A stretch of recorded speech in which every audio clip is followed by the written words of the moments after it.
अगर हम लोग बोलेंगे कि मशीन को हम खरीद लिए हैं, पैकिंग कर दो हम ले जाएंगे, अगर वो लोग अपने से पैकिंग करें तो क्या पैकिंग करेंगे, झिल्ली से पैक कर देंगे और कार्टून में भर देंगे, ले जाओ बॉक्स में, हो गया। लेकिन हमको क्या चाहिए, हमको तगड़ा पैकिंग चाहिए, क्योंकि हम इतने दूर से लेके जा रहे हैं।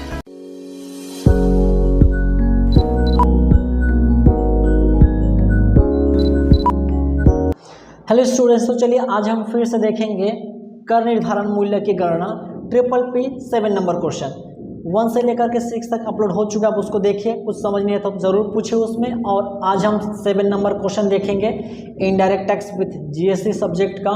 सीमा शुल्क कस्टम ड्यूटी हमारा चल रहा था चैप्टर नंबर 4, और आज हम 7 नंबर क्वेश्चन को देखेंगे।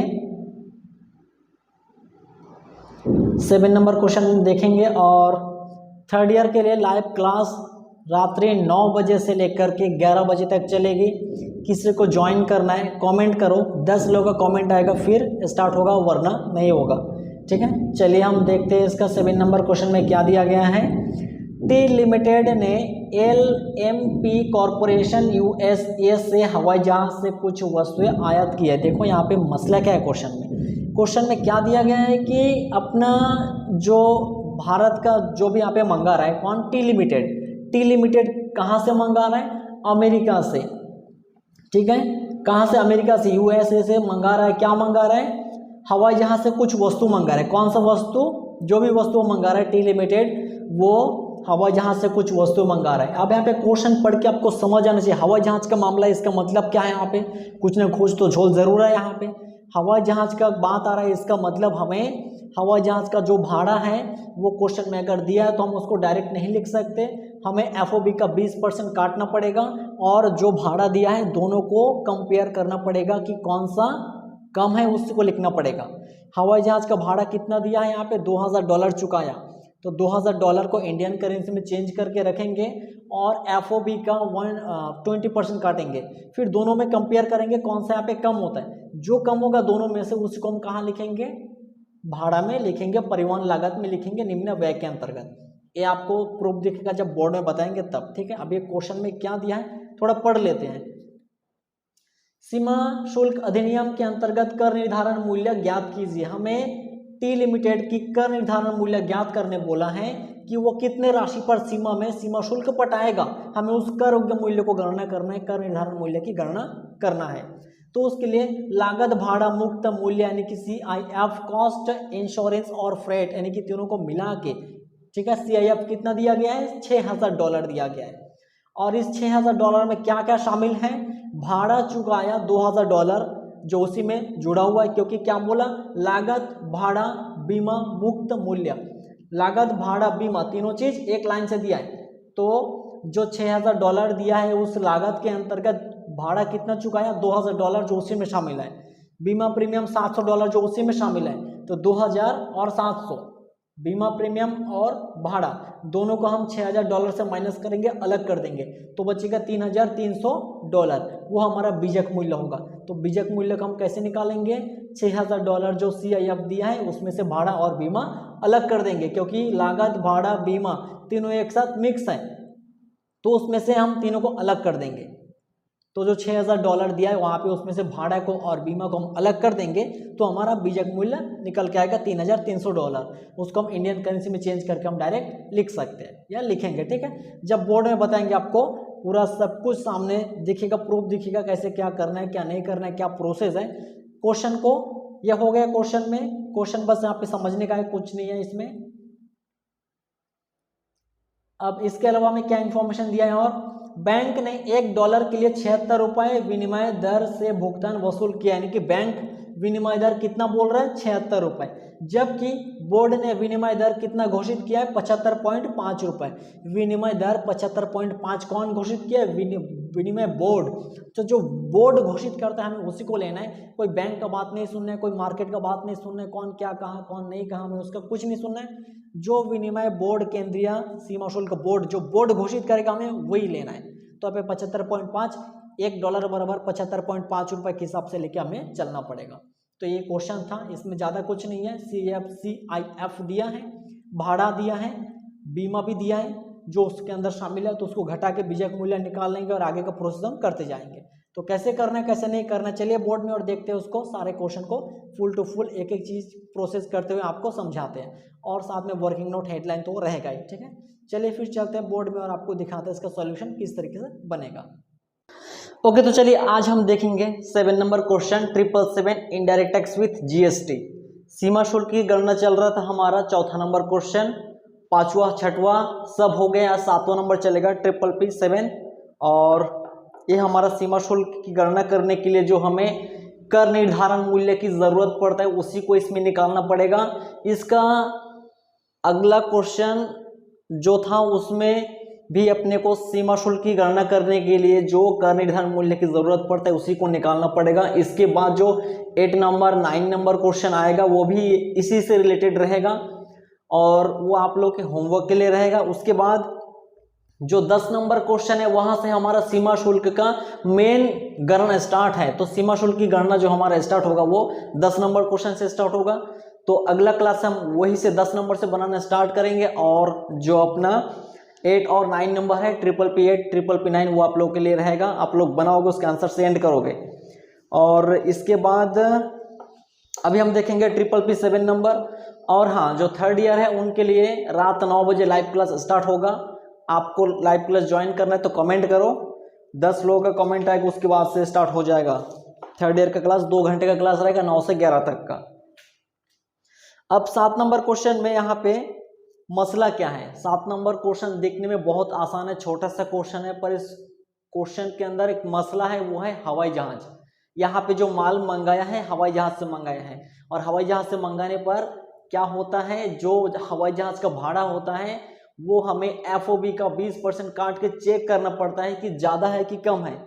उन दोनों में जो कम होगा उसी को हमें लिखना होता है, ठीक है। इस चीज में कंफ्यूज कोई मत होना, क्वेश्चन बहुत इजी है बाकी।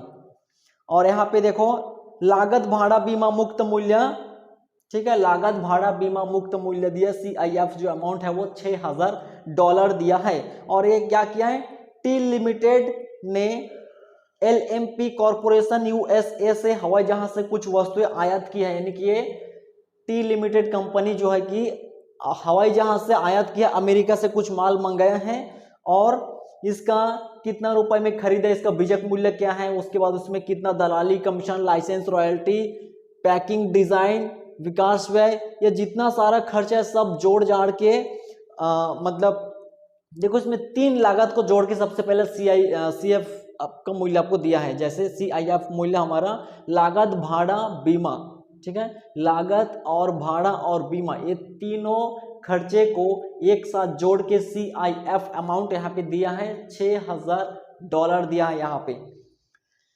अब इसमें अपने को क्या दिया है आगे, और भाड़ा चुकाया है $2000, मतलब हवाई जहाज से लाने का किराया $2000, बीमा प्रीमियम $700 दिया है। बैंक ने $1 के लिए 76 रुपए की दर से वसूल किया, जबकि बोर्ड ने विनिमय दर 75.5 घोषित किया।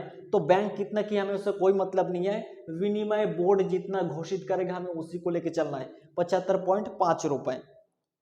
तो सबसे पहले इसके हेडलाइन बनाते हैं, उसके बाद आपको दिखाते हैं कि क्या इसका मेन प्रोसेस रहता है, ठीक है। क्योंकि इसमें हवाई जहाज का मसला है और ऊपर से अपने को ना बीजक मूल्य दिया है, ना खरीदी मूल्य, ना दलाली कमीशन, रॉयल्टी, लाइसेंस, अधिकार शुल्क कुछ नहीं दिया है। CIF यानी कि जो लागत मूल्य खरीदने का लागत आया है प्लस उसमें इंश्योरेंस का जो बीमा का प्रीमियम है वो उसमें जोड़ा है, और भाड़ा, ये 3 भाड़ा मतलब कौन सा भाड़ा, ट्रक का भाड़ा जो फैक्ट्री से, अमेरिका से फैक्ट्री से निकल के जहाज तक लाया है वो ट्रक का भाड़ा कितना है, मतलब तीनों को जोड़ के एक साथ $6000 यहाँ पे दे दिया है। तो अपने को CIF दिया है, हम उसी से बना देंगे डायरेक्ट, वही हमारे FOB हो जाएगा। उसके बाद और कुछ जोड़ने के लिए तो है ही नहीं यहाँ पे। तो सबसे पहले हेडलाइन डालते हैं। हेडलाइन में क्या आएगा, हमें कर निर्धारण मूल्य की गणना करने बोला गया है। तो कर निर्धारण मूल्य की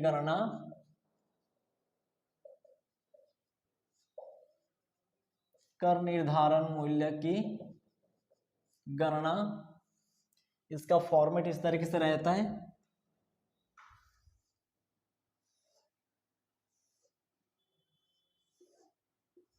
सबसे पहला विवरण या इसको हम मदे लिख सकते हैं, कोई दिक्कत वाली बात नहीं है यहाँ पे। उसके बाद यहाँ पे डॉलर का साइन, फिर अपना रुपए का साइन, ठीक है। अब यहाँ पे $1 बराबर कितना, विनिमय बोर्ड अपना कितना घोषित किया, $1 बराबर 75.5 रुपए, 75.5 रुपए। $1 बराबर 75.5 रुपए, ये अपना विनिमय बोर्ड घोषित किया। तो हमें इसी को लेके चलना है, इसी को मान के हमें क्वेश्चन को सॉल्व करना है। तो सबसे पहला देखिए हमारा बीजक मूल्य आता है। बीजक मूल्य तो दिया नहीं यहाँ पे क्वेश्चन में। सबसे पहला क्वेश्चन में सबसे पहले क्या दिया है अपना, CIF लागत बीमा भाड़ा मुक्त मूल्य $6000, और नीचे क्या दिया है, भाड़ा अलग से चुकाया उसने और बीमा भी जितना चुकाया वो दिया, अलग से दिया है वहां पे कि इतना इतना है। देखिए यहाँ पे मसला क्या है क्वेश्चन में, $6000 क्या दिया है ये CIF बराबर कितना दिया, $6000।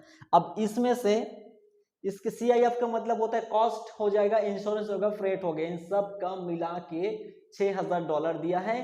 तो अपना कॉस्ट कितना है, इंश्योरेंस कितना है, फ्रेट कितना है, यानी कि हमारा लागत कितना है, बीमा कितना है, भाड़ा कितना है, तीनों का मिक्स करके आप दिया है। और इसमें से हमें तीनों को अलग अलग करना है। कैसे अलग अलग करेंगे, इसमें से कॉस्ट कितना है, जो अपना बीजक मूल्य लागत जितना में खरीदे हैं, उसके बाद इसमें कितना बीमा का पैसा शामिल है उसको अलग करना है, भाड़ा का कितना पैसा शामिल है उसको भी अलग करना है।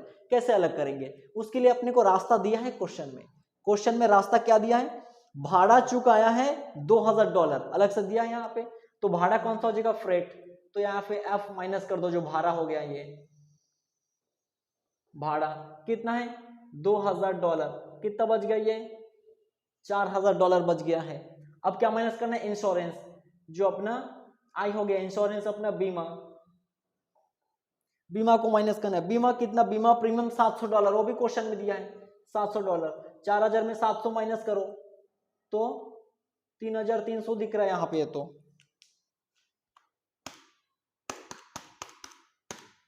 हाँ 3300 दिख रहा है, यानी कि हमारा CIF मतलब जो है कॉस्ट, इंश्योरेंस और फ्रेट, यानी कि हमारा लागत मूल्य और बीमा और भाड़ा तीनों को मिक्स करके $6000 हुआ था।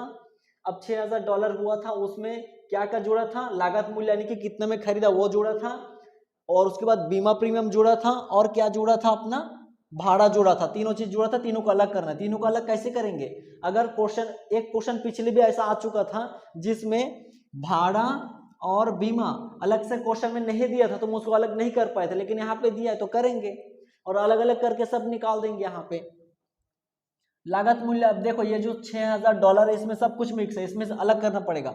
अब इसमें क्या मिक्स है, सबसे पहला बीमा मिक्स है, फिर भाड़ा मिक्स है, तो इन दोनों में से कोई भी पहले माइनस करो। तो ऐसे सबसे पहले देखो पे इंश्योरेंस है तो इंश्योरेंस माइनस कर सकते, कोई दिक्कत नहीं है। यहाँ पे इंश्योरेंस पहले है तो इंश्योरेंस आई को पहले माइनस कर दो, बीमा को $700 को पहले माइनस कर दो, क्या बचेगा 5300 बचेगा। उसके बाद फिर F माइनस करो, भाड़ा फ्रेट हो जाएगा, ये भाड़ा कितना है $2000 जो क्वेश्चन में दिया है वहां पे, तो कितना बच जाएगा 3300। यही हो जाएगा अपना बीजक या लागत हो जाएगा ये, ठीक है। लागत मूल्य कितना निकल गया $3300, भाड़ा कितना है $2000, बीमा कितना है $700, 1 2 3, इन तीनों को जोड़ के देखो $6000 आता है। मतलब तीनों को एक साथ मिक्स करके CIF दिया था, कॉस्ट, इंश्योरेंस और फ्रेट, तीनों को एक साथ मिक्स करके $6000 दिया था। तीनों को हमें अलग अलग करके यहाँ पे दिखाना पड़ेगा। और हम यहाँ से शुरू में जब स्टार्ट करेंगे तो बीजक मूल्य से स्टार्ट करेंगे। इस केस में बीजक मूल्य कितना है, बीजक मूल्य लागत मूल्य $3300, तो ये $3300। अब $3300 को अगर हम चेंज करेंगे 75.5 के हिसाब से इंडियन करेंसी में चेंज करेंगे तो कितना होगा, 2,49,150 रुपए, 2,49,150 रुपए ये हमारा इंडियन करेंसी में हो गया है। इसके बाद क्या करना है आगे, अब इसमें जुड़ता है निम्न मदे इसमें जुड़ता है किसमें, बीजक मूल्य में। ये बीजक मूल्य अपना समव्यवहार मूल्य हो गया है, समव्यवहार मूल्य, बीजक मूल्य सब एक ही चीज होता है। कितना डॉलर आ गया, यानी कि लागत मूल्य $3,300 यहाँ से हम निकाल लिए थे उसको, क्योंकि जो हमारा CIF दिया था $6,000, उसमें से 2,000 का भाड़ा हटा दिए, बीमा भी हटा दिया, जो उसमें मिक्स था उसको निकाल दिए। अब कितना बच गया, 3,300। वही हमारा हो गया लागत मूल्य, वही हमारा बीजक मूल्य हो गया $3,300। इंडियन करेंसी में जैसे चेंज किया आ गया 2,49,150 रुपए, ये हमारा इंडियन करेंसी में वो चेंज हो गया। उसके बाद ये बीजक मूल्य हो गया, इसमें निम्न मद जोड़ेगा। निम्न मद में क्या आता है हमारा, पैकिंग, डिजाइन या विकास व्यय, रॉयल्टी, लाइसेंस, अन्य कोई और व्यय होता है, वो सारे खर्चे यहाँ पे लाइन से जोड़ता है। लेकिन जो खर्चा यहाँ पे जोड़ेगा वो खर्चा लागत मूल्य के अलावा एक्स्ट्रा होना चाहिए वो व्यय, जैसे डिजाइन, पैकिंग, रॉयल्टी, लाइसेंस, अधिकार शुल्क, के जितने सारे खर्चा है ये खर्चा बीजक मूल्य के अतिरिक्त होना चाहिए, एक्स्ट्रा होना चाहिए। जितना मैं खरीदा उससे उसको नहीं, उसके अलावा एक्स्ट्रा होना चाहिए सब खर्चा, तब जाके आप जोड़ेगा। अब उस खर्चे में से एक भी खर्चा इस क्वेश्चन में नहीं दिया है तो एक खर्चा बिल्कुल नील हो जाएगा, नील हो जाएगा। ये क्या नील हो जाएगा, निम्न मद है। निम्न मद में क्या आएगा, दलाली, कमीशन, रॉयल्टी, लाइसेंस, अन्य व्यय, पैकिंग, डिजाइन, अधिकार शुल्क या फिर अपना जो विकास व्यय, इतने सारे खर्चे उसमें आता है निम्न मद के अंतर्गत। लेकिन वो खर्चे में से एक भी खर्चा हमारे क्वेश्चन में नहीं दिया है तो नहीं आएगा, नील कर दिया। अब इसको हम जोड़ेंगे, 2,49,150 रुपए और यहाँ पे $3,300, डॉलर में 3,300 और राशि में अपना 2,49,150, ये अपना क्या हो जाएगा, FOB। FOB इसको मिटा दूं मैं, FOB।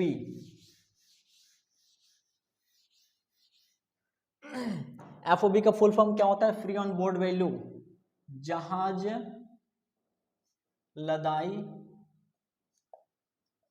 मुक्त मूल्य, ठीक है। इसको इंग्लिश में free on board value, free on board value FOB बोलते हैं इसको अपन शॉर्ट में। मतलब जो बीजक मूल्य है, बीजक मूल्य में निम्न मद के अंतर्गत जितना खर्चा आएगा उन सारे खर्च को जोड़ेंगे, जोड़ के जो आएगा उसको FOB बोलते हैं। अब निम्न मद के अंतर्गत जितना सारे खर्चे आते हैं वो खर्चा हमारे पास था ही नहीं, बिल्कुल नहीं था खर्चा, एक भी नहीं था तो नहीं था तो नील कर दिया। अब जो कहते हो आ गया यहाँ पे $3,300 और 2,49,150, यही हमारा FOB हो गया, जहाज लदान मुक्त मूल्य हो गया है। अब इसमें और जुड़ेगा, क्या जुड़ेगा इसमें, निम्न व्यय जुड़ेगा, निम्न व्यय। और निम्न व्यय के अंतर्गत दो ही खर्चा आता है, कौन सा दो खर्चा आता है, एक तो जहाज का भाड़ा आएगा, चाहे वो पानी वाला जहाज हो या एरोप्लेन हवाई जहाज क्यों ना हो, तो जहाज का भाड़ा आएगा जिसको हम परिवहन लागत के नाम से लिखते हैं। और एक कौन सा आएगा, बीमा प्रीमियम, क्योंकि बीमा तो आवश्यक है, बिल्कुल जरूरी है। बिना बीमा करे न कोई भी विक्रेता, कोई भी क्रेता, कोई भी व्यापारी माल का क्रय विक्रय नहीं करते, इसमें दोनों का लॉस है। इसका डिटेल्स एक क्वेश्चन में और बताया था, वहां से देखना इसको, ठीक है। बीमा प्रीमियम करना बहुत आवश्यक है, तो इसमें आता है परिवहन लागत और दूसरा आ जाएगा अपना बीमा प्रीमियम। परिवहन लागत, परिवहन लागत में क्या आएगा, भाड़ा, किसका भाड़ा, जो हवाई जहाज से लाया था हवाई जहाज का भाड़ा कितना दिया क्वेश्चन में, $2,000, जो कि देखो सबसे पहला CIF जो $6,000 दिया था उसी के अंदर वही 2,000 का भाड़ा शामिल था, उसी के अंदर बीमा प्रीमियम 700 शामिल था। तो उस $200 को अपन वहां से हटा दिए, $700 को भी वहां से हटा दिए, तो 6,000 में से $2,000 हटा दिए, 4,000 बच गया, 4,000 में से और $700 जो बीमा प्रीमियम का था उसको भी हटा दिए, तब कितना बच गया लागत मूल्य, $3,300। वही $3,300 यहाँ पे लागत मूल्य दे दिए, और जो निम्न मद के अंदर खर्चा आता वो नहीं था, तो यही हमारा हो गया FOB। अब जो भाड़ा $2,000 वहां से हटाए थे वही $2,000 का भाड़ा निम्न व्यय में आएगा। वो जो भाड़ा है और बीमा है उसको हम क्यों हटाए, उसको हम यहाँ पे डायरेक्ट $6,000 को अगर 75.5 से गुना करते तो हमारा इंडियन करेंसी में चेंज होता, डायरेक्ट आंसर निकल जाता, पर ऐसा हम क्यों नहीं किए, क्योंकि हमें प्रोसेस में चलना है। ऊपर से और एक बड़ी बात है यहाँ पे कि हम शुरू में बीजक मूल्य लिखते हैं, वहां पे सारे खर्चे को जोड़ के नहीं लिखते यहाँ पे, तो यहाँ पे बीजक मूल्य दिखाना पड़ेगा। बीजक मूल्य नहीं है तो एफओबी दिखा सकते, लेकिन सीआईएफ नहीं दिखा सकते। सीआईएफ एक कंडीशन में दिखा सकते हैं, अगर सीआईएफ यानी कि अपना कॉस्ट इंश्योरेंस फ्रेट, इसके अंतर तीनों मिक्स होता है। अब उसमें से अपना जो इंश्योरेंस और फ्रेट अलग अलग क्वेश्चन में नहीं दिया है तो हम उसको माइनस करके अलग नहीं कर सकते, उस दशा में हम डायरेक्ट दिखा सकते हैं। लेकिन इस क्वेश्चन में फ्रेट का और इंश्योरेंस का यानी कि भाड़ा का और बीमा का दोनों ही अलग अलग दिया था। तो $6000 का सीआईएफ जो था हमारा, उसमें से लागत भाड़ा बीमा मुक्त मूल्य जो $6000 दिया था, उसमें से भाड़ा को अलग कर देंगे और बीमा को अलग कर देंगे, क्योंकि यहाँ पे दिया था। अगर नहीं देते भाड़ा और बीमा अलग सा तो हम $6000 को डायरेक्ट यहाँ पे लिख सकते थे। यहाँ पे अलग सा दिया तो हम उसको माइनस करके यहाँ पे मेन प्रोसेस से गुजर गए यहाँ पे। तो सबसे पहला बीजक मूल्य खर्चे नहीं था, ये एफओबी हो गया जैसे का तैसा। अब इसमें निम्न व्यय जुड़ेगा जिसमें परिवहन लागत और दूसरा अपना बीमा प्रीमियम। परिवहन लागत में कौन सा आएगा? परिवहन लागत में जहाज का भाड़ा कितना रुपए खर्चा आया था? $2000। अब जब हवाई जहाज का मसला आता है तब एक केस यहाँ पे ध्यान में रखना, उसका दो चीज यहाँ पे, हवाई जहाज का भाड़ा कितना आया? $2000। अब $2000 को अगर हम चेंज करेंगे इंडियन करेंसी में, यानी कि 75.5 से गुना करेंगे, इंडियन करेंसी में चेंज करेंगे तो कितना आएगा? $2000 को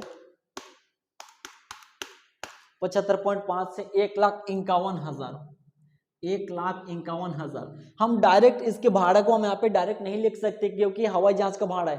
पानी वाला जहाज का होता तो हम डायरेक्ट लिख सकते थे, लेकिन हवाई जहाज के भाड़े को हम डायरेक्ट नहीं लिख सकते। इसके लिए इसमें चेक करने की आवश्यकता है, चेक करने को पड़ेगा यहाँ पे। अब एफओबी कितना है?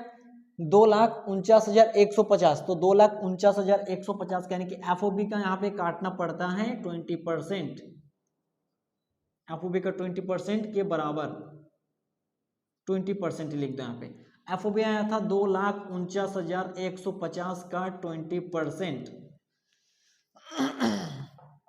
2,49,150 का 20%, 49,830, 49,830। अब देखो यहाँ पे चेक करने की जरूरत क्यों है?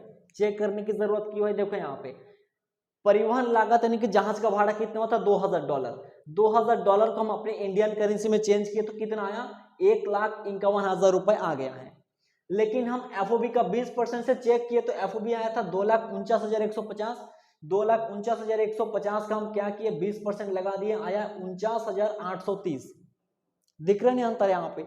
अब दोनों में से कौन सा कम है? यहाँ पे इन दोनों में से कौन सा कम है?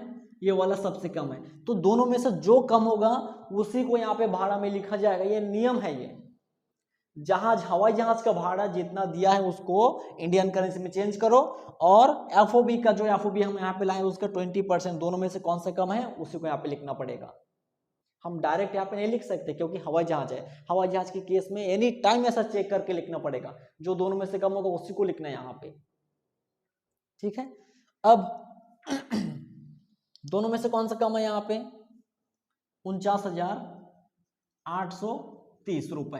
अब 49,830 रुपए में है, इसको डॉलर में चेंज करेंगे तो 49,830 बटे 75.5 कर दो, पहला तरीका। दूसरा तरीका क्या है? 3,300 यहाँ पे था, 3,300 का यहाँ पे 20% काट दो, $3,300 का 20% काट दो तो वो भी निकल जाएगा। हम दो तरीके से कर सकते हैं यहाँ पे। पहला तरीका देखो, इसको डॉलर में कैसे चेंज करना है। आया था यहाँ पे 49,830 रुपए, बटे कर दो 75.5, इसको काट दो, डॉलर में वो निकल जाएगा। कितना आएगा? 49,830 बटे 75.5, $660, $660 आया था इसका। $660 आया था अपना परिवहन लागत का, और अपना उसके बाद बीमा प्रीमियम। अब दूसरा तरीका क्या है? यहाँ पे हम डायरेक्ट कर सकते, जैसे एफओबी दिया था 3,300 का, डॉलर में 3,300 का हम चेक डायरेक्ट 20% काट सकते हैं तो भी $660 आ जाएगा।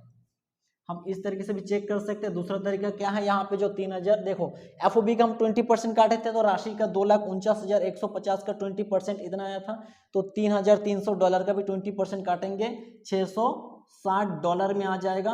हम उसको हम डॉलर में लिख सकते हैं यहाँ पे। इसके बाद ये सब वर्किंग नोट में शो करने से ठीक रहेगा ये डॉलर वगैरह। अब इसके बाद अपना बीमा प्रीमियम,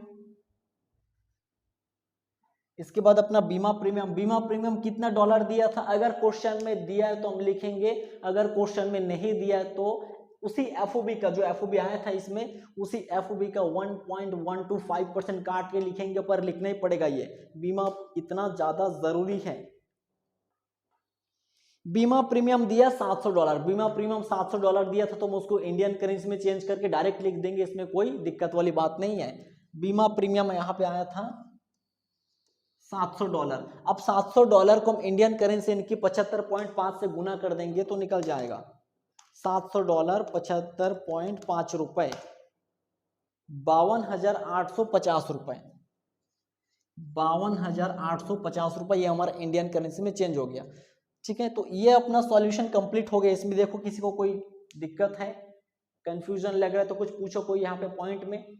सबसे पहले बीजक मूल्य को हम कैसे निकालें, बार बार बोलते हुए आ रहा हूं, जो CIF दिया था उसमें से अपने को भाड़ा और बीमा दोनों को अलग कर देंगे। 6,000 में 2,000 का भाड़ा घटाएंगे, 4,000 बचेगा। उस 4,000 में यहाँ पे देखो ये 6,000 का अपने क्या दिया था, CIF दिया था, इसमें अपन 2,000 का भाड़ा घटाएंगे, बचेगा ये 4,000। इसमें से बीमा का 700 और घटा देंगे, $3,300 बचेगा। ये अपने क्या हो जाएगा, बीजक मूल्य, बीजक मूल्य हो जाएगा $3,300। वही समव्यवहार मूल्य बीजक मूल्य आ गया $3,300। रुपए में करेंसी में, इंडियन करेंसी में चेंज करेंगे तो रुपए में कितना आएगा, $3,300 को 75.5 से गुना करेंगे, 2,49,150 आएगा।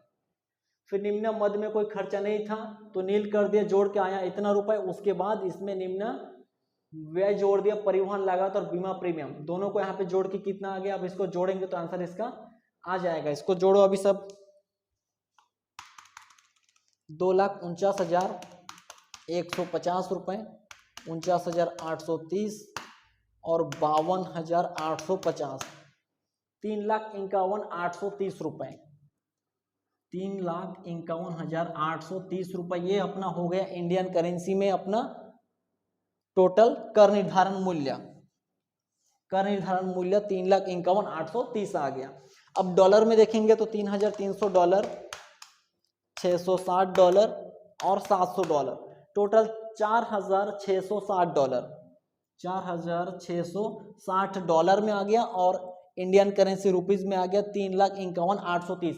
ये हमारा कर निर्धारण मूल्य हो गया। अगर हमें सीमा शुल्क की गणना करने बोला जाता तो इसी राशि में हम सीमा शुल्क की गणना करते आगे, लेकिन यहाँ पे नहीं बोला गया है, सिर्फ कर निर्धारण मूल्य की गणना करने बोला है तो सिर्फ कर निर्धारण मूल्य की गणना करेंगे। और उसके आंसर आए हैं 3,51,830 और डॉलर में 4,660 कर निर्धारण मूल्य।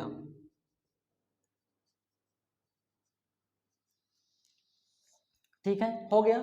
इसमें किसी को कोई दिक्कत है पूछो, देखो इसमें कोई डाउट है तो, कंफ्यूजन कहीं पे लग रहा है तो पूछो। लेकिन जो अपना परिवहन लागत है इसमें दोनों को चेक करना पड़ेगा, कितना उसका ओरिजिनल भाड़ा हो रहा है, कितना डॉलर में, इंडियन करेंसी में चेक करके लिखो। उसके बाद एफओबी का 20% देखो, दोनों में से कंपेयर करो कौन सा कम है, जो दोनों में से कम होगा उसी को यहाँ पे लिखा जाएगा। फिर डॉलर में हम उसको कन्वर्ट कर सकते हैं। डॉलर में कैसे कन्वर्ट करेंगे, 49,830 था, उसको बटे कर देंगे, भाग दे देंगे 75.5 से, तो भी $660 आ जाएगा, पहला तरीका। दूसरा तरीका, हम एफओबी का 20% काटे थे तो 3,300 जो डॉलर में था एफओबी, उसका भी 3,300 का 20% काटेंगे तो भी $660 ही आता है। दोनों तरीके से, ये जिसको जैसा अच्छा लगे वो वैसा बनाओ। ठीक है, इसमें किसी को कोई दिक्कत है पूछो, कमेंट करो सीधा, और अगर नहीं तो ठीक है। अगला क्वेश्चन रहेगा 8 नंबर। इसमें भी हमें सीमा शुल्क की गणना करने के लिए जो कर निर्धारण मूल्य की आवश्यकता होती है उसी को हम करेंगे। इसके बाद 9th नंबर भी वही रहेगा, 10th नंबर से सीमा शुल्क स्टार्ट होगा। ठीक है, अब नेक्स्ट क्वेश्चन अपना नेक्स्ट क्लास में रहेगा 8 नंबर 888। ठीक है।